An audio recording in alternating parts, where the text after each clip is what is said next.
ఎడారిలో సెలయేర్లు April 24. విశ్వాసమనున్నది అదృశ్యమైనవి యున్నవనుటకు రుజువునయున్నది. Hebrew 11:1.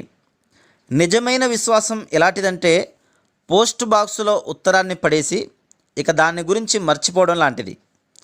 ఆ ఉత్తరానికి జవాబు వస్తుందో రాదో అని మనసు పీకుతూ ఉంటే అది అపనమ్మకమే. వారాల క్రితమే ఉత్తరం రాసేసి అడ్రస్ తెలియకో, ఇంకా విశేషాలు ఏమన్నా రాయాలా అనే సందిగ్ధంలోనో, ఇంకా పోస్టు చెయ్యని కొన్ని ఉత్తరాలు మన దగ్గర ఉండిపోతుంటాయి. వాటి వలన మనకి కానీ వాటిని అందుకోవలసిన వాళ్ళకి కానీ ఎలాంటి ప్రయోజనమూ లేదు.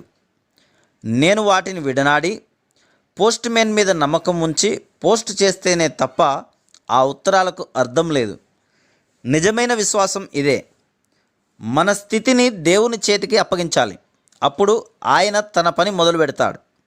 37వ కీర్తనలో ఓ మంచి మాట ఉంది.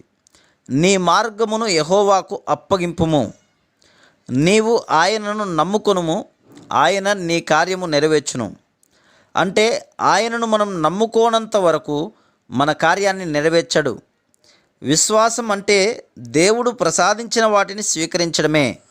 మనం నమ్మాలి, ఆయన చెంతకు చేరాలి, ఆయనకు అప్పగించాలి. అందుకుంటున్నప్పుడే గ్రహిస్తాము.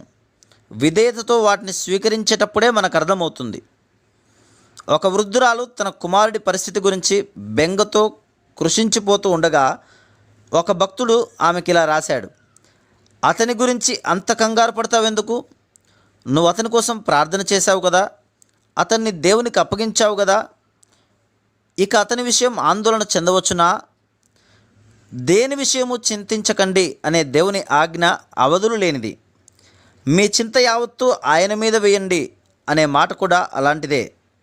మనం మోస్తున్న బరువును మరొకరి మీద వేసినప్పుడు అది ఇక మనల్ని బాధించదు కదా. కృపా సింహాసనం దగ్గర నుండి మన సమస్యల్ని వెనక్కి తెచ్చేసుకుంటే దాని అర్థం దేవుని ఎదుట మనమేమీ మిగల్చలేదనే కదా. నా మట్టుకు నేనైతే నా ప్రార్థనల గురించి ఒకే ఒక రుజువు కోసం చూస్తాను.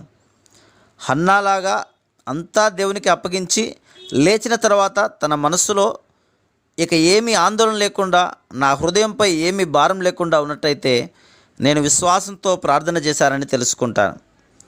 అలా కాక నా భారాన్ని నా వెంట వెనక్కి తెచ్చేసుకుంటే నేను అప్పటిదాకా చేసిన ప్రార్థన విశ్వాసరహితమైందని అర్థం చేసుకుంటాను.